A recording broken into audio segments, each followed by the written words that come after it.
Hello, everyone out there in Rumble X and YouTube land. Welcome back to Diego Knows. I, of course, am Diego, and today we're going to talk some more about It Ends With Us. It Ends With Us. The wonderful movie that's getting a lot more attention than it deserves. A lot of you, mostly women out there, are really invested in the scandal that's going on with that. I really don't give I don't care too much about that scandal. It doesn't really affect me or anything like that. I really didn't know who the hell Justin Baldoni was at all. I mean, I know you girls knew who he was because you watched that show, Jane the Virgin. I never watched that show because I'm not gay, but I do know who Blake Lively is. Okay, and I don't watch her movies. I don't think I've ever seen any of her movies except for this one. Honestly, she doesn't do the type of movies that I'm interested in, really.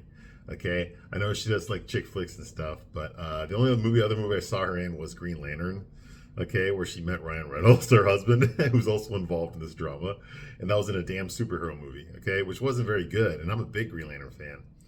I love that character. Okay, and that movie was just an abomination. It was terrible.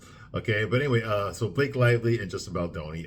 Obviously, Blake Lively is the more famous of the two, and apparently Justin Baldoni is an up and coming director. Like I say, he's a TV star.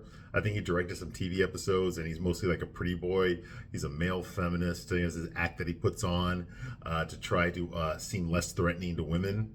Okay, in Hollywood, you really got to know how to do that. Okay, he probably paid attention to a lot of actors that got roles, acting jobs, and what they did was they pretended to be male feminists so that they would come across as non-threatening. To women, if a man, with any sort of testicles or testosterone walks into a room, women are immediately threatened by that. Okay, they're afraid this man might hurt them, or they might want to jump his bone, if you know what I mean. And we can't have that in Hollywood. No, it's got to be safe. It's got to be, a very unthreatening, very unassuming, which is why we have so many beta males in Hollywood.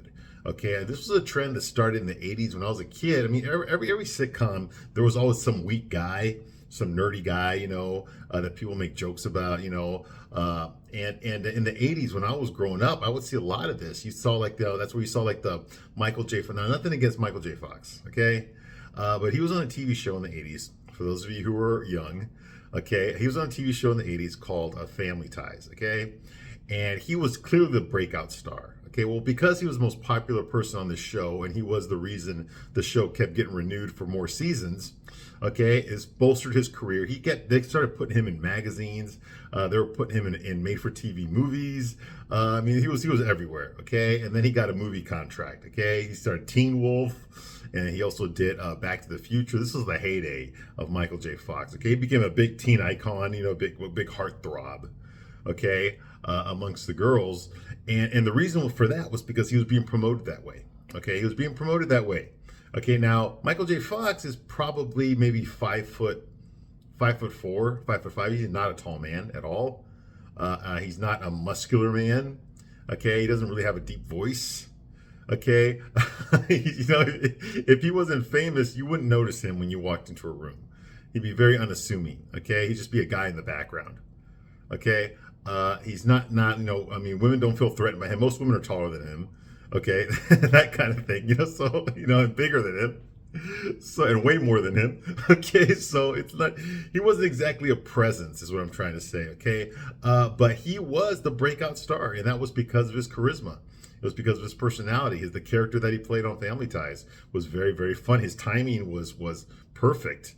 His comedic timing was on point. I mean, one of the best in the world. I mean, he knew how to land a joke. He knew how to make a face, once a joke landed, I mean, he was great. The quips were really good. He was a very well-written character. And that's why, so because he was the most successful part of that show, they promoted him that way as a heartthrob. Okay, they promoted him as this guys out there, pay attention to this, be like him. So all of us guys that were, lifting weights that were 6'3" and stuff, that we're spending money on clothes and stuff. The media was telling us it doesn't matter what you do. It doesn't matter if you have an 8-pack, a 6-pack, a square jaw, a big cock, a lot of money. Okay, you're one of the pot. It doesn't matter. Okay, it doesn't matter. What matters is you need to be like him, like this guy here, like Alex P. Keaton, like Michael J. Fox. Okay, now this is just one example. Okay, there's lots of examples of this, okay, in Hollywood, where they've been trying to promote the beta male. Okay, the beta male is what you want to be. Okay, in the '90s, we move into like like a David Spade. Okay, all right. Okay, there's always been these weak men, okay, that get lots of women in these movies because they want the men to fantasize that they can. If a weak beta male like this, if a short guy like Tom Cruise, I know a lot of you women like Tom Cruise, okay, and he's very good about keeping up his appearance. He colors his hair, he works out, he has facelifts, whatever the hell he has to do to maintain that youthful look because he is like 60 something years old, okay. There's a vanity to him. He's very particular on one in his appearance. His appearance is very important to him. Okay, that's his moneymaker. His face is his moneymaker, right? Okay, but even Tom Cruise, who does promote masculinity, he does promote stoicism, he does promote all those things, despite the fact that he has a very, kind of like a voice like this, just for kind of a beta male voice, despite the fact that he has a voice like that. And you'll notice that whenever the movies shoot him, the camera is always down here, pointed up. The camera's always pointed up, okay, whenever they're shooting Tom Cruise for a close-up. And the reason for that, when the camera's down here pointing up, it makes him look like this. See how taller I got? You see that? You see how I just grew like 6 inches just by moving my body this way? Okay, where you have to look up to me? Okay, you see what I mean? But now, hey, you see how I just got shorter? You see what I mean? Okay, that's one of the movie tricks they do, and they do that to Tom Cruise. Okay, they make him appear taller in the movies by doing stuff like that. Okay, and also they make sure that his co-stars are all short women, so that he can appeal taller. They put lifts in his shoes, all that kind of stuff to give you the illusion. That's why if you meet him in real life, you'll see he's really a tiny guy. He's not very big at all. Okay, the thought that this guy could defeat some like 6'4" jacked guy, is just ridiculous. Okay, but he does it all the time in the movies, right? Okay, but that's the thing here. Okay, promote the beta male. Promote the beta male. It's okay to be a beta male. Okay, we want you to be a beta male. You're non-threatening. Okay, and that's exactly what Justin Baldoni represents. He represents the beta male. Not necessarily that he's short. He's not a short guy, but he's very effeminate. Okay, and I don't think he's really that way in real life. He acts that way because if you were to come in, into a room like with masculine energy in Hollywood, no less. Okay, Hollywood's run by the LGBTQ community, for Christ's sake. Okay, and most of them hate white people. Okay, so here you got a straight white man, okay, walking into a room with a deep voice, all right, and he's tall. Okay, immediately he's the enemy. We can't have this in Hollywood. The whole point of Hollywood for the past 10 years is to get rid of that. We can't have anyone with testicles, okay? We can't have anyone with balls, all right, in Hollywood, because that goes against the message. The message is women are powerful, okay? Gay people are better than straight people, okay? You see what I mean? Black is better than white, okay? White people, you need to shit on them. They deserve it. For all the hundreds of years, they invented slavery. Okay, see me? That's the message. Okay, and you can't have a straight white guy walk in there wanting the job where he's the main character and he's the hero and he gets the girl. We can't have that. Okay, you see what I mean? And he knows this. Just about he knows this, so he tries to play the game. This is his way of playing the game. Okay, I'm going to come across as a male feminist. I'm actually more of a feminist. I'm going to school women on feminism. He even wrote a book about it. Okay, he's got the man bun. The way he talks. When he's talking to like an interviewer, he's like, oh yes, and we were working on this project and I was just so delighted, just the gravitas of exploring the relationships between, this person's affirmations and that person's beliefs and mixing it all together to make this beautiful progeny of cohesiveness and above all authenticity. That's the way he talks, okay? That's the way he talks when he's doing an interview. Okay, now when he's calling up Blake Lively at 2 a.m. to leave her to read her a voice message, he's like, Blake, I just gotta tell you, you don't have to worry about contributing. I've always wanted you to contribute to the project. Your voice, you bring an authenticity that only you can bring. The fact that you're working and we're collaborating on this beautiful, wonderful journey together just explodes me with gratitude and happiness and empathy and just how much we need you here and how special you are to this project and to our collaboration. To, see what I mean? See how he dropped the voice during all that bullshit? Okay, he does that as well. Okay, that's probably how he got his wife. Okay, so he's not really this way, but he sells himself this way so that he can continue to get acting jobs. This is why he does it. Okay, he's just trying to make his way up there. He sellout. He cut off his testicles and dropped them at the door before he walked in. Okay, and he did that on purpose. Okay, so I don't have very much respect for him. Blake Lively, on the other hand, is just a walking, talking, fucking bitch. Okay, a prima donna bitch. She goes in the vein of Jane Fonda, of Cher, of Madonna, okay, of all these other prissy fucking stuck up, snotty fucking bitches out there that think they're better than everyone else, okay, that preceded her. Okay, they expect everyone to bow down to them. That's what Blake Lively is. And she feels this way about herself because, number one, her very successful A-list husband, Ryan Reynolds, okay, she's who she's married to, and number two, her best friend Taylor Swift, probably the number one white girl recording artist in the music industry right now. Okay, these are her dragons, as she calls them, and she refers to herself as Khaleesi from Game of Thrones. Okay, the mother of dragons. Okay, if you ever watched Game of Thrones, all right. So yeah, my ex-girlfriend got me to watch it, but I never would have watched it on my own. Anyway, she refers to herself that way. Okay, so she knows she has a lot of power in Hollywood based on who her husband and her friend is. Okay, and she uses that power to threaten people. Now, to get her way, Blake Lively was hired as an actress. That's it, nothing else. She's not a part of the wardrobe department. She doesn't pick out people's clothes. She's not an editor. She's not allowed to edit the movie. She's not a director. She does not direct the movie. She's not one of the producers. Okay, she's an associate producer, which is a nothing. It's just like a title they give you to make it seem more important. Okay, but it doesn't mean you have no producing control over the movie. Okay.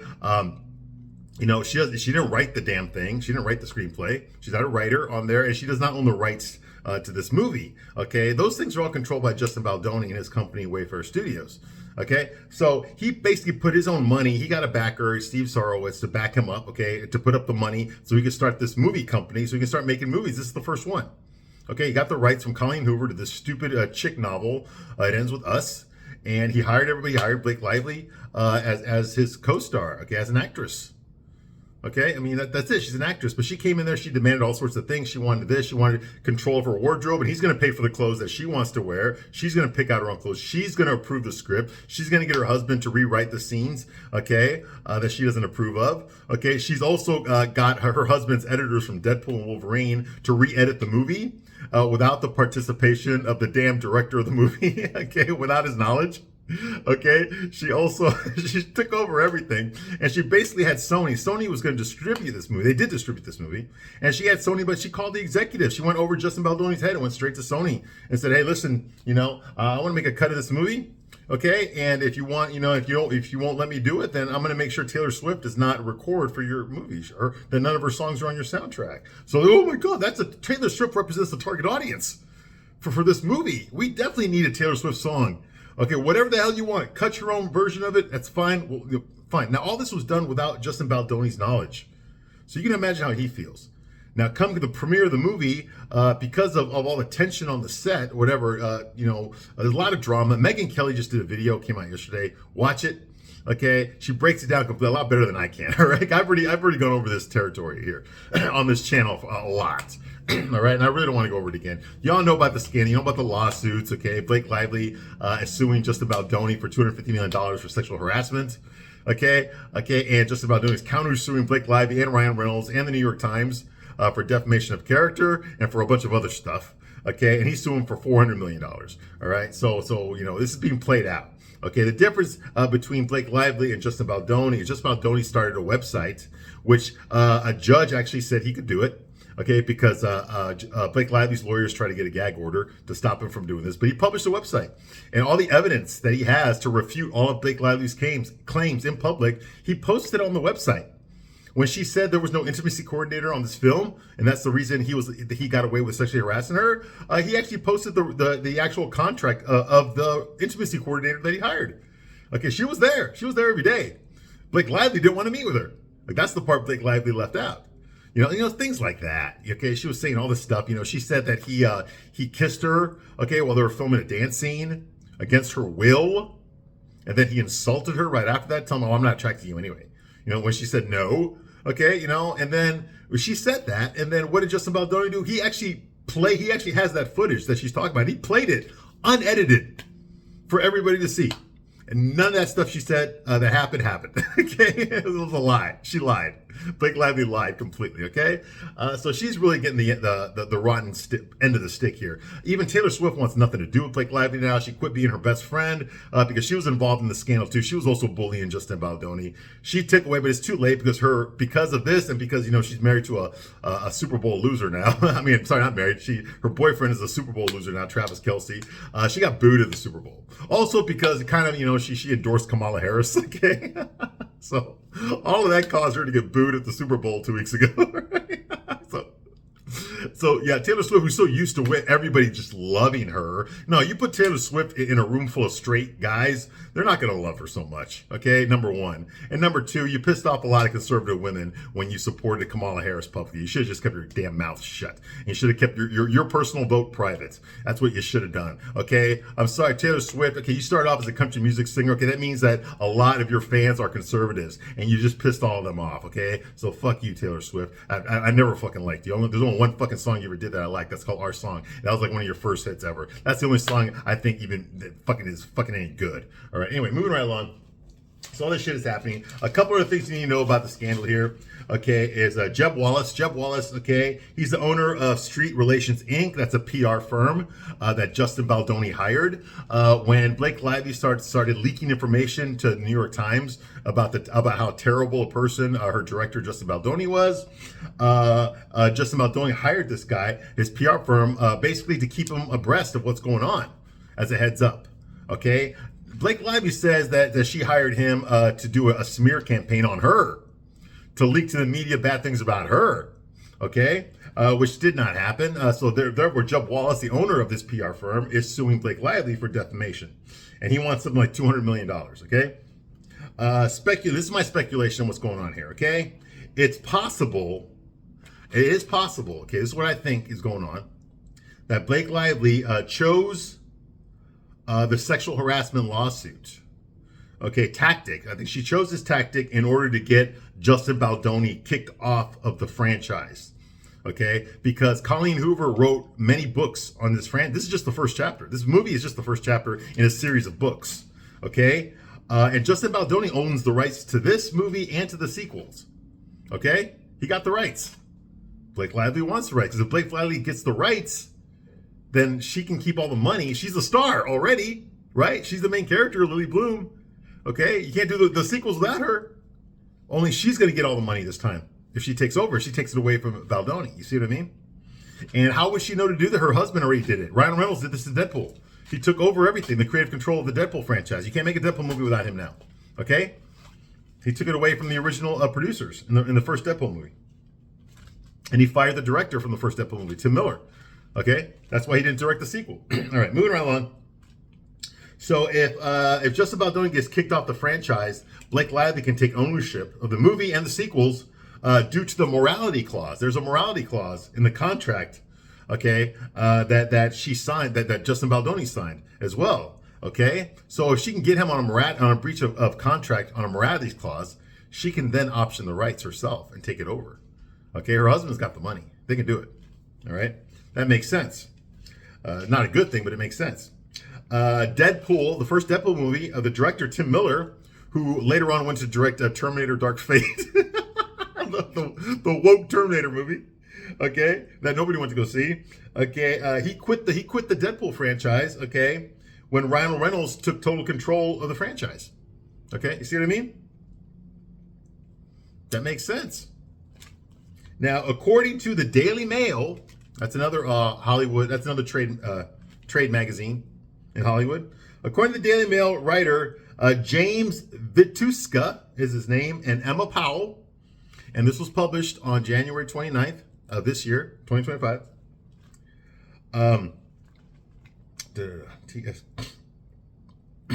Okay, Taylor Swift never wanted to get tangled up in this mess. Okay? in the lawsuit. She didn't want to be a part of this lawsuit, okay, of Justin Baldoni's, all right? Okay, she feels very used here, okay, by Blake Lively. The fact that Blake Lively, her best friend, was throwing Taylor's name around, okay, in Hollywood negotiating meeting rooms, all right? She feels very used as an intimidation tactic, which is true. She did use it, okay? She only went to cast, Taylor Swift says she only went to a cast meeting once, okay? Because she thought it was over. Okay, so there was an incident, okay, where all the cast and crew had to show up at Blake Lively's penthouse in New York with Ryan Reynolds was there, okay, and Baldoni showed up, okay, and during this meeting, Ryan Reynolds, speaking for his wife, listed off a series of grievances that his wife had with Baldoni in front of the whole cast and crew and berated him in front of the whole cast and crew, okay? And that's the reason when Baldoni left, later on that night, he sent Blake Lively that 2 a.m. text message, all right? But Taylor Swift was there, and she was part of the people that were yelling at Baldoni, okay? She was one of them. She was there, okay? Taylor Swift was like, no, I didn't even know there was going to be a meeting that day. I thought it was already over when I got there.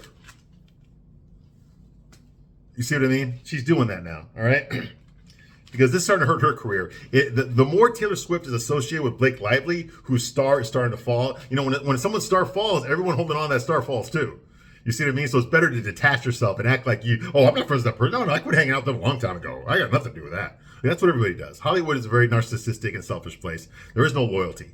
Okay? Everybody's only friends with each other as long as they can get something out of it. Once they're not getting anything out of it anymore, they jump ship. They abandon ship. Okay? That's typical Hollywood. All right? Okay, so right now, Taylor Swift, she feels used. She didn't want to be a part of this drama, okay? She thought the meeting was over when she got there, okay? And she has her own words is she has politely backed away, okay? And she doesn't want her image ruined by being associated with this scandal, okay? So Blake Lively Taylor Swift only cares about Taylor Swift, okay? But it doesn't work. Like I said, this is all before she got booed at the Super Bowl, okay? So right now, Taylor Swift has got her own problems that she's going to have to deal with. Now, I know a lot of you women like her, okay? But that does not change the fact that most straight guys do not like her, okay? She's never going to win over everybody, okay? She's only won over you, okay? So ladies, you're the ones that can make or break her, okay? You're the ones that made her. You're the ones that can break her. Because guys like me, we don't spend our money on her shit, okay? So that's your icon, not ours. All right. Now, let's go back to the movie here, okay? Now, when we left off last time, when I was talking about the movie and giving you a straight man's point of view here, we're talking about the rooftop scene, the infamous rooftop scene, okay? Basically, what happened here, Blake Lively's character, Lily Bloom, okay, her father died. She hates her father, okay? She said nothing about him during the eulogy. She just fucking walked off the funeral, walked off the podium and left, and she's depressed now and sad, okay? So she goes into a luxury high-rise, okay? She just walks in the door, no concierge, no security, no locks, no nothing, and makes her way all the way to the roof of the building. And she just sits there on the edge of the roof, looking at the beautiful Boston nighttime sky. When all of a sudden, this good-looking guy shows up, all right, wearing a tight black sweater, tight black pants. His hair is perfectly coiffed, you know. He's all pissed off. He's on his cell phone. He picks up a chair and slams it. He's pissed off, whatever. And then he notices the girl looking like she's about to, jump off the building. He sits down next to her on the edge of the building like he's going to kill himself too. And they start a conversation. All right. And within seconds, they're asking each other personal questions. All right. A lot of stupid ass shit. Okay. She assumed that he's probably gay or a male prostitute, stuff like that. All right. Anyway, so they're sitting up there. Okay, he tells her his whole life story. He lives downstairs in the building, right in a luxury penthouse apartment next to his sister and his brother-in-law. Why? Anyway, okay, and then she astounds him with all her knowledge about maraschino cherries. Okay, that kind of thing. Okay, blah blah blah. All that's going on here. Okay. Justin Baldoni's character here, his name is Raul Kincaid. He's a high-value man. He's a neurosurgeon. Yes, he didn't make that up. He's a neurosurgeon. Although Lily Bloom, that's Blake Lively's character, thinks it's funny. She won't stop laughing about it. She thinks he's lying about his job. He's actually telling the truth. She thinks it's hilarious, okay? Because, how often do you meet a guy that just says, oh, by the way, I'm a neurosurgeon, okay? Now, that's some bullshit that an unattractive 40-year-old fucking a romance novel writer would write. Okay, because that's the way they meet. It's just like Sex and the City, you're butt ass ugly or you're average looking at best, and you're at the bookstore, and all of a sudden you bump into a guy who's super good looking. He's 6'4", square jawed, ripped abs, big cock, a bigger fucking wallet and shit. He just looks at you and goes like, "Hi, I'm the vice president of a crypto company. Can I take you out to dinner?" Okay, that happens every fucking time. And that's what's happening here, okay? Because y'all ladies, y'all know that, right? Every time you go on the roof of a building, you break into a building, you go on the roof, some super good looking neurosurgeon just immediately falls in love with you. Yeah, it happens every day. Anyway, moving right along. Okay, so she admits to this guy, to Ryle, that she broke into the building. I don't see how she broke into it because there were no locks. She just walked right in. There's no security here. I live in a high rise. This is a high rise right now. Okay, you're in one right now. This is my bedroom, but you're in a high rise, okay? This is the 23rd floor. This is a penthouse, okay? I'm not lying. This is really a penthouse, okay? And let me tell you something. No fucker off the street from down there can get up here, okay? Unless they live here. We got security. We got concierge. We got fobs. Okay, you can't use the elevator. Nothing. You can't even get in through the front door, okay? Unless someone lets you in or you live here. You see what I mean? So how the hell could and his place is nicer than mine. So how the hell could somebody just walk in off the street and make it to the roof of the building, okay? Even the people that live in this building can't go up to my roof. You have to live on the penthouse level like I do to get to the roof. Okay, to get that skyline of the big city that I'm living in. All right, I can tell you where I live. Anyway, or maybe I could now because the old regime's gone. Moving right along. Okay, so so what do you call it? So that's going on here. Okay, and they start flirting with each other. Okay, and she thinks that Ryle Kincaid is a made-up name. Well, it is a made-up name. An unattractive, overweight, 40-something, single, virgin romance writer came up with that name, Ryle Kincaid. Okay, she made up that name. It's just like, she could have named him Touch Connors or Rex Powers or Romeo Skywalker, or Brock Butler. Okay, or, all these names are acceptable. Simon Phoenix, there's another good one. Okay, but her name is Lily Blossom Bloom. I'm not making that up. Her character's name is Lily Blossom Bloom. I think it has something to do with flowers, but I'm not really fucking sure, okay? Her name is Lily. That's her real name, Lily Blossom Bloom. Get it? She's a flower. Get it? Get the subtext here? Okay, yeah, it's right in your it hit you with a fucking baseball bat, the subtext will, all right? Anyway, and she's a florist. Of course she is. What else would she be? Oh my God, yes. She's a florist who's about to open up her own flower shop. Why did you just say astronaut or something? Oh my God. Because she loves flowers. Okay. Yeah, that's a very realistic name, isn't it? Okay, get it? The story's about her overcoming adversity because this man that she just met eventually will become her husband and beat the shit out of her. And she has to find the courage within herself and for her child to leave him for a better looking guy with a bigger dick. but because he's abusive. You see what I mean? That's basically it right there. There, I just reviewed the whole movie. There you go. It's done. Oh my God. And before you start thinking that the other guy is a fucking bargain, hell no. He's even worse than this guy. Well, we haven't got to him yet, all right. Anyway. It's just ridiculous. Okay, anyway. Okay, so she opens a little bit of a flower shop, okay? And she's on the roof to cry about her dead dad, and she guilt over never visiting him. See, her dad passed away in the beginning of the movie. She went to the funeral, didn't say nothing. She walked out of the eulogy without saying a goddamn thing about her dad. Couldn't even think of 5 things to say good about him. Okay, and she never visited after she moved out of the house. She never came back to visit. Okay, so all these years that she didn't go see her dad, now she feels bad about it. All right. Well, clearly she didn't like him. All right, and we find out later on why. I mean, yeah, I can understand why she didn't like him. Okay, but anyway, so that's going on here. Ryle immediately tells this guy. Remember, she just met. Ryle tells her the reason he was upset and he threw the chair. Okay, was because, like I said, he's a neurosurgeon and he lost a patient today. A 6-year-old boy died today. Okay, and that's why he lost his cool. All right. Okay, he died in surgery. Okay, him and his older brother were playing with a gun. Ooh, premonition. Playing, they're projecting what's going to happen here. Playing with a gun. Okay, this little boy was playing with a gun with his brother. Okay, Okay, he's playing with a gun, and the gun went off by an accident. The kid got shot in the brain. He operated. The kid didn't make it. So that's why he's all pissed off. And that's why he's really, really upset. And more upset than a normal doctor would be, okay? Hint, hint. Like it's something, like a close connection here. Get it? All right. So that's going on. And this is also projecting. Like I said, the script is very weak. But one of the worst things about this movie is the script, okay? They telegraph everything. Okay? It's right there. Okay? So, okay, so it's revealed later on why that made him so upset, but I'm not going to reveal it just yet, okay? And Lily says, "What about the boy that survived? What do you think is going to happen to him?" And he says, "It will destroy his life forever." Just like that. Like he talks from experience. You see what I mean? See where it's going here? How they're projecting all this? All right. Anyway, so that's going on here. Hint, hint. Okay. And then she admits to him immediately that she lost her virginity to a homeless man. She likes to fuck homeless guys. Yep. Yeah. Whenever a girl tells me that, it just gets me so fucking hard. It really does, man. I can't wait. To go down on her, just to know what does that syphilis taste like? What does that fucking HIV taste like? Yeah, we're in some chlamydia. Yeah, absolutely, yeah. No, dude.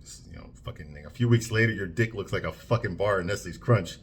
Dude, this is the girl that gave it to you. Okay, just letting you know right here. She likes to fuck homeless guys, of course. Who wrote this again? I'm not making this up. She tells him, she's known him for 30 seconds. And she tells him that the first guy she ever fucked was a homeless guy. Because that's what you say to a good-looking neurosurgeon that you just met that you're attracted to.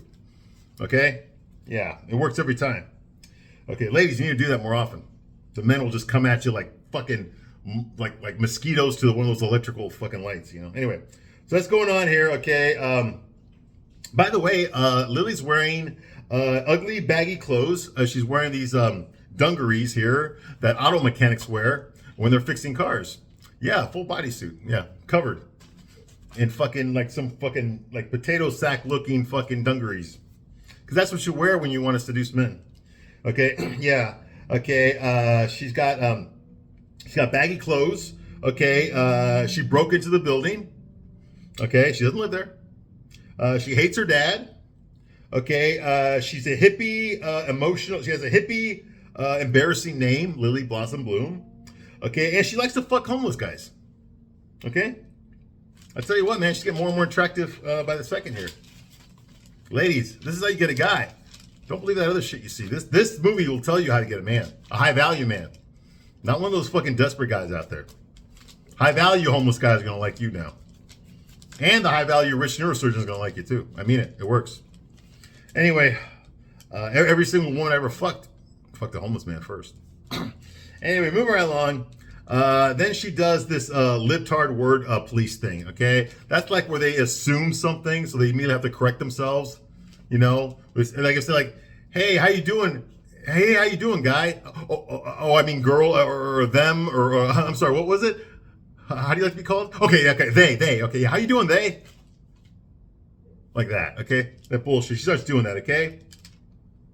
So she said the guy was homeless. The guy that she likes to fuck homeless guys. She goes, what I meant was temporarily misplaced. Okay, unhoused. That's what I meant, unhoused. Okay, migrant, undocumented. That's what I meant. I didn't mean fucking, illegal aliens. You see what I mean? She's got to word police herself. Well, I mean, they're in fucking Boston, for Christ's sake. There's fucking libtards everywhere there. They rule that part of the United States, but they don't rule the country. Not anymore. All right. So anyway, so we find out that this homeless guy that she was fucking all the time, his name is Atlas. Atlas, get it? The weight of the world on his shoulders. So he's another fucking like she just came from she grew up in Plethora, Maine. That's like an abounding a surplus of something that you have to hold on to. That's what plethora means. And she was in love. Well, she was in love with a homeless guy that she used to fuck all the time in high school named Atlas. Get it? He's got the weight of the world. He's also got his own plethora Maine going on here, right? You get the subtext here? Because it hits you just like that, doesn't it? All right. Anyway, yeah, his name was Atlas.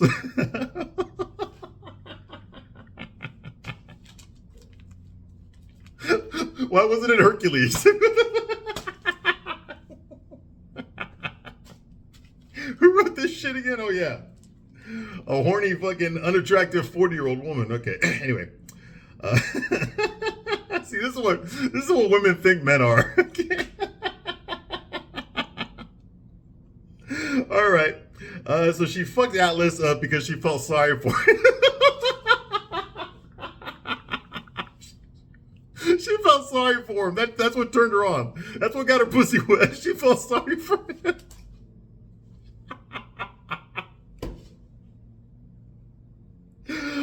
Oh my God.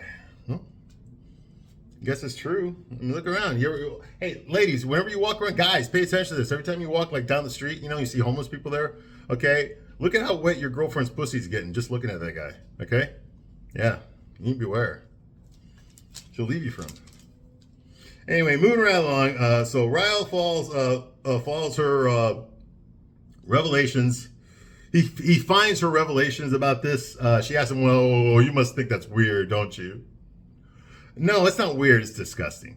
Okay, it's fucking gross. Okay, and you're probably covered in fucking AIDS. That's why you're wearing that fucking knapsack all over your body. But anyway, he said he calls it. That's not what he says though. That's not what Ross said. Ross says it's sexy and disturbing. Okay, well, how can it be? Anyway, then he reveals. He says that's sexy and disturbing what you just told me. There's something I want to tell you. I want to have sex with you. Just like that. Okay, they've known each other for maybe a minute by this time. Okay, 59 seconds, 50 seconds, something like that. And he already says, I want to have sex with you. Just like that. I want to have sex with you. And Lily's like, she's shocked. Okay, well, man, why are you shocked, Lily? That fucking baggy ass dungarees you're wearing just scream, fuck me. Okay? You should have known you're going to attract high value men. When you wear shit like that, don't you realize you keep walking around looking like that, you're gonna get fucked? Don't you know that? You did it on purpose. Anyway, those knapsacks always turn me on. Anyway, he wants to have sex with her. That's what he tells her that. He doesn't imply it. He's like, hey, we should go out. No, he says, I want to have sex with you. He doesn't say, I want to fuck you. Let's fuck. No, he says, I want to have sex with you. I want to make love to you. Just want to make love to you. Like that, yeah. Lily's shocked. She's like, how many women does that line work on? He's like, all of them. Really, all of them. Really? When you just say, I want to have sex with you, they always just say yes? Okay, and I know he's a high-value man in this movie, but he doesn't act like a high-value man, okay, a good-looking, super rich, okay, the guy's fucking chiseled, okay? He's more shredded than a Julienne salad, okay? He's tall, he's got a deep voice, he's handsome, he's got the stubble like I do, he's got the curly Jewish hair, okay? He's got a tight black sweater on, tight black pants, okay? Expensive watch, okay? He lives in a posh penthouse apartment, okay? In downtown Boston. All right, he's young, he's probably like in his mid-30s, early 30s, something like that, okay? Clearly, he's got means, okay? He's confident talking to women. Okay, a guy like this is not going to fucking say, I want to have sex with you within 30 fucking 50 seconds of meeting her. Okay? The guys like that's not going to act this way. Okay? He's acting like a guy who's nervous around girls. And a guy like this should not be nervous around girls. You see what I mean? He's high value, but he's acting like he's low value. And that's the biggest problem I have with his character. Okay, Justin Baldoni, he threw away his masculinity a long fucking time. He threw it away when he wrote that fucking book, Man Enough. Dismantling My Masculinity. Yes, he wrote a book called Man Enough, Dismantling My Own Toxic Masculinity. He wrote a book about making himself into a fucking beta male pussy. And how it's helped his career. You see? And he's applying that to this.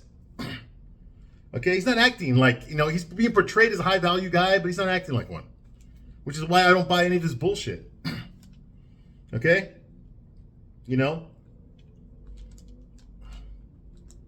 Okay, yeah. So, I think all of Colleen Hoover's lovers are like this. Okay? Because Colleen Hoover, the author of this, is fucking ugly. That's why. Okay, Ryle now feels rejected. Of course he does. And he tells Lily straight, I'm not a relationship person. I can't do relationships. Okay? I've never really had one. That's what he says. He's never really had a relationship. So basically he's telling her I'm a virgin. I'm a relationship virgin. Okay? Can you be the one that breaks my hymen and busts my cherry? Would you please? I want it so bad. I have done without. Please, fuck me. Just fuck me. You see what I mean? Yeah, that's basically Raul Kincaid in this scene here, okay? Like I said, not acting like a man at all. Okay, acting like he's fucking desperate, okay? He's not acting like a player. A guy like this, remember, he's a neurosurgeon. That means he went through a lot of school. He's very intelligent, very successful, especially at his age, okay? He's got his clothes, he's got the apartment, he's got everything. Everything that your average fucking modern woman wants. Okay, but he's acting like a fucking pussy soy boy. Why? Okay, in real life, guys like this don't act this way. I know plenty of guys like this. They do not act this way. Okay? They do not say shit like, hey, I want to make love to you or I want to have sex with you. They don't do that. Okay? They will fucking French kiss a girl way before it's implied. You don't have to fucking say it out loud. Okay? You don't have to talk about your pickup skills to a fucking girl you just met. Okay? The guys that have this kind of game, the guys that are like this, that are high value alpha males, okay, they go right for it. Okay? They don't play these fucking word games and shit and get rejected when it doesn't work. Oh, really? I thought it would work. Like this fucker does. Okay? They're not fucking emotional fucking pussies here. Okay? They're not relationship virgins. You see what I mean? And sure as fuck our name Raul Kincaid. That's a fucking gay porn star's name. All right? So Lily tells him because she knows all about relationships, all right? And he doesn't. You know, because women always got to school men on how relationships work because men don't know shit. Okay, Lily says, like, you've never tried having one. That's all it is. You never tried to have a relationship. How the fuck would you even know that? And what the fuck says he has to have a relationship? Okay, just fucking someone and then saying goodbye is a relationship. It's just a different type. You know? It's like you never tried having a relationship, just like you've never tried eating carbs. Get it? Yeah. Okay? Hey, let me tell you something, bitch. Okay, he's a lot fucking leaner than you are, all right? Only in a movie with Blake Lively does Blake Lively is the girl the fat one, all right? Anyway, so Riley tells her because he's all about relationships, he's not about sex. Yeah, very typical for high value men. Okay, Riley says, love is not for me, but lust is. See, a player doesn't fucking talk this way. This is all bullshit. This is all bullshit. A normal guy, a player, would be like, well, honestly, I don't really, maybe if I get to know you better, we'll see. That's it. He won't say, I can't handle relationships. I just don't know how to do them. I can't do them very well. And, so that's why I just want the sex. Okay. I never really had a relationship, so I don't really know how to do it. Okay. But I know how to do sex. So I just want to have the sex. Okay. Lust is good enough for me. Okay. That's not something a high value man says. A high value man will say something like, well, maybe if we get to know each other, we'll see. I just want to get to know you. That's what a high value man does. It's implied. You don't need to say anything else. Okay? Anyway, like I said, Raul says, love is not for me, but lust is. No guy talks that way to a girl he's trying to fuck. Okay? Nobody says that, okay? It's bullshit. It's bullshit. It's not believable. This is not the way you pick up a girl. Okay? This is fucking fan fiction, probably written by Ryan Reynolds, okay? Based on some bullshit that Colleen Hoover wrote, okay? This is not the way you pick up a girl, okay? And Mr. fucking beta male screenwriter Justin Baldoni himself, this is crap. This is not, he made this movie for women, not for men, which is why the flirtation here is not realistic flirtation. Okay, I flirt all the time with women, okay? And it's nowhere near like this. This is not how it goes down at all, okay? I was laughing my way through this. Okay, what the fuck is this? Not the way a man talks to a woman. These are the questions you ask. He just met this fucking girl, for Christ's sake. Okay? He just met this fucking girl and she was there telling him that she fucks homeless guys. Who the fuck's that? Nobody talks this way. All right, now I'm getting upset. All right. Okay, I'm going to stop my review right here, but I'll be back shortly to continue my review of It Ends With Us and Blake Lively and Ryan Reynolds' careers end with this. And I thank you for watching this long, and I'll see you soon on the next one. Bye.